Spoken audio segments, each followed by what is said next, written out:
Hi, I'm Niki, the Obsessive Bookseller. Welcome to my wrap-up/progress report video for the month. Wrap-ups follow a typical routine. You read a bunch of books, you talk about everything you read over the last month, you talk about what you're currently reading, and then you talk about your TBR, what you're going to be reading. But I have a problem, and it's an organizational problem that's driving me crazy. So I read 9 books last month, but the problem is all of them were read for challenges for videos that you haven't seen yet. So what do? Do I talk about them now and wreck the footage that's going to be in upcoming videos? I really don't want to repeat myself just for the sake of, but challenges have completely overtaken my channel and my reading life, and that's not necessarily a bad thing. Right now I'm running the library TBR challenge with my patrons, and when I initially set up those challenges, my intent was to read 1 or 2 books a month towards it. Maybe 20% of my reading, and then everything else would be just random selection. But what's happening instead is I'm an all or nothing kind of person, and every single waking moment of my life has been devoted to reading more books in this challenge because it's been a lot of fun. So those challenge videos have now become month-long vlog wrap-ups of everything that I've read. Ergo, I really don't have anything to talk about here unless I want to repeat myself, which I just did again.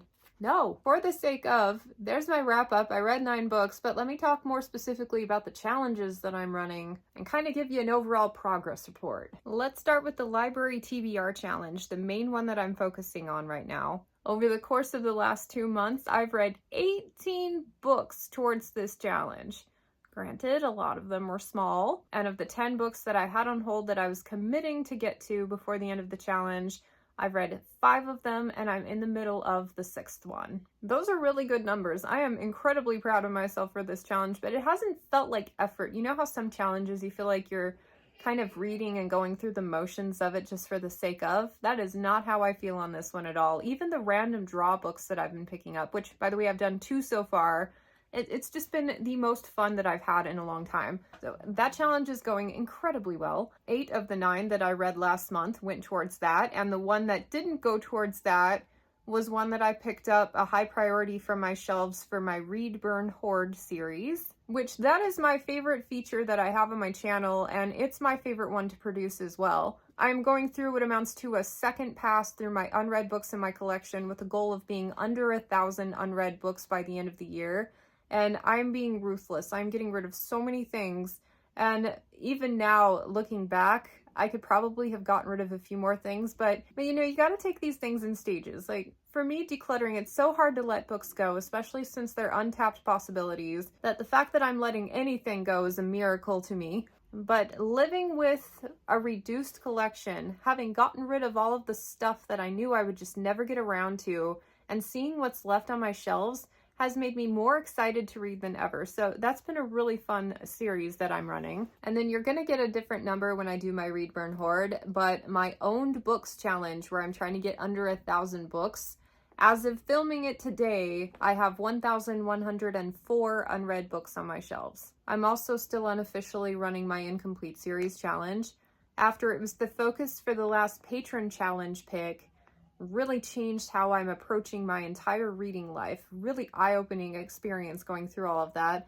And even though the challenge ended a couple months ago for me, I am still carrying on the practices with everything that I'm doing going forward. So this year, I have finished 6 series and have only started 1 new one. And with 1 book left, I'm about to wrap up that 1 new one that I started. And then my reading plans over this next month, I will be wrapping up an additional 3. So that'll bring me to 10 completed series for the year and no new ones started. And they're all high priority, like stuff I was really excited to read. The fact that I've got like over 100 open, like essentially like ones where I've started but not finished, like we're going to let that go because it's not about perfection. It's about enjoying what you're reading right now and paying attention to wrapping up the series right now that I'm really loving. And most of the other ones, I'd have to start them over again before finishing them anyway, so they may as well be marked like unstarted. Very proud of myself for that particular challenge. And off and on, I've been reporting on my Audible challenge. I'm so over it. I currently have 288 unread books in my Audible collection. But since I've been doing this library TBR challenge, ask me how excited I am to read all of those backlog titles in my Audible collection. Yeah, not very excited. Because they're like mostly mid books, like ones that I would like to get to and picked up for that eventuality, but they're not, like I've already read through all the ones that I was super excited to get to. So it's just the meh stuff that's left. But I'm happy to report that I'm finally out of the mindset where I'm taking advantage of every single sale that crosses my radar to stockpile books to maximize value so that eventually I will have everything that I need when I want to sit down and read all the things. Like, it's one thing to spend money on physical books that I will be bringing home into my collection and they're tangible, I can move them around, I can admire them because they're beautiful. And it's another thing entirely to throw money away on digital things that don't actually bring any value to your world until you pick them up and read them. And the sad thing is I think at least half of the ones that are in there I'll probably never read. There's 288 titles, and at my new rate of reading like 50 or 60 books a year, it would take me 5 years just to go through my Audible TBR. Yeah, no, it's not going to happen. But I did the math. So 288 titles. I'm figuring I don't always spend a full credit on books. Most of the time, I end up finding them on deals. So I averaged it out to around $7 a title. And so at 288, that's $2,016 that I have sitting unread in my Audible library. That's insane. That disgusts me on so many levels, the inefficiency of it. But, you know, you live and you learn. Since that Black Friday purchase where I brought a bunch of things home and felt kind of icky about it, even though I didn't spend that much money, I have not randomly bought anything else. And you know you're really making positive changes when you do old behaviors, but they don't feel good anymore. So the only things I have been purchasing is when I'm ready to start a title that day, I will buy it with a full credit, I will read it immediately, and then I will move on with my life. So I have not added to the problem of backlog, but now I'm using Audible in a way where it's supporting my reading life. Like, it's enhancing what I am doing today,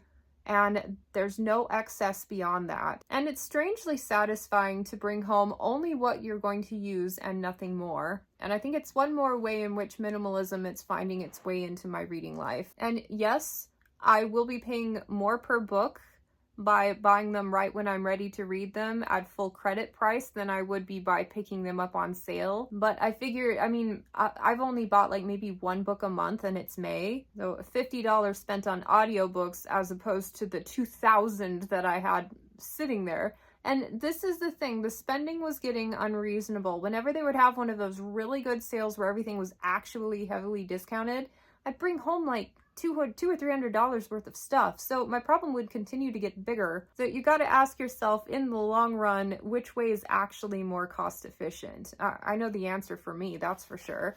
But one of the other side benefits that I thought was pretty cool is when I actually want to read something and go to pick it out, I don't feel guilty about spending the credit on it. I'm like, no. The reason I have all of these digital resources is to support my life, and buying it outright no longer feels excessive, possibly because I know I haven't spent that much money on audiobooks in general, and I'm really only buying what I need. It's great. It's been great. So I'm probably not going to continue reporting on my Audible challenge because I'm no longer challenging myself to read the backlog, unless it gets picked for some sort of official Patreon challenge where we're doing something digital, in which case I'll revisit it, but I am no longer worried about any kind of ratios of reading 3-to-1. No, I'm just buying them as I need them, calling it a day. Okay, so if you don't watch any of my other videos and the wrap-up is the only thing you get into, I'm going to quickly go through the things that I read this month, trying to do 10 seconds per book and a final rating, and that's it. I'll put a timestamp in. I'd actually recommend skipping this part if you plan on watching any of my other videos, because it'll wreck what I pick. And that really bothers me, but let's do a quick fire. Books 5 and 6 in the Spirit Animal series. A cute middle grade about kids who bond these animals. They're trying to save the world by collecting these talismans. And I'd say 3-star, they're like nothing exceptional, but they still are a lot of fun. Adrift in Currents Clean and Clear, book 10 in the Wayward Children series. One of my favorites of the series, yet again a slam dunk, let's say 4.5 out of 5 stars. There are a lot of turtles in this one. Dollmakers by Lynn Buchanan, first book in the Fallen Peaks world, and my first 5-star find since February of 2024. This book, I loved the crap out of it. They make dolls to fight monsters. Blacklight Born by Darwin, the third and final book in the Combat Code series. To my surprise, this one was even better than I imagined it would be. Lots of combat scenes, really good momentum, 4 out of 5 stars. Tranquility by Tuesday by Laura Vanderkam. Lots of really good practical applications on how to find more time in your week, maybe lacking some wow factor, but still highly recommendable. 3-star. Live Suit by James S.A. Corey, a novella in the Captive War series. Loved it just as much as book 1 and cannot wait for more in this series. 4 out of 5 stars. The Truth About Animals by Lucy Cook. Quirky literary nonfiction where we explore the strange lives of some of these creatures, and like there's some things you just can't unread. Really liked it. 4 out of 5 stars. How to Keep House While Drowning by Casey Davis. Whenever I get around to doing specific content on productivity, organization, decluttering, this is going to be a staple recommend. I thought it was phenomenal. If you're struggling, you might get some ideas out of here that'll help make your life easier. 5 stars. Honestly, I kind of get tired of hearing myself talk sometimes, so rapid fire reviews might be a new thing for me. Currently reading Shadow of the Giant by Orson Scott Card. This is the 4th and final book in that initial Shadow sequence. So you read Ender's Game, and then you read Ender's Shadow, and there's 3 more books that go along with Ender's Shadow and kind of leaves Ender behind and focuses on all these people. I really did not think I was going to like this, but oh my gosh, it's so absorbing. I'm enjoying the heck out of it. I think the character dynamics and the psychoanalyzing these people do with other people is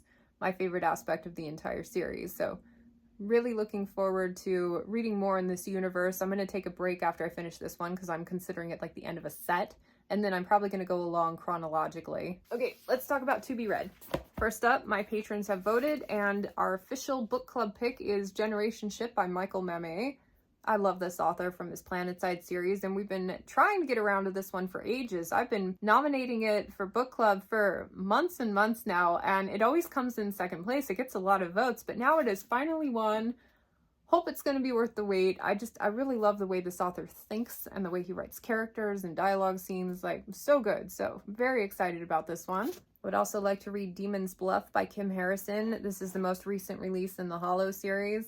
And I've mentioned this before, but I cannot find conclusive information on whether or not this is the final book or whether there's going to be more. Like, some sources say it's the final book. Kim Harrison says there's going to be more, but is it just wishful thinking?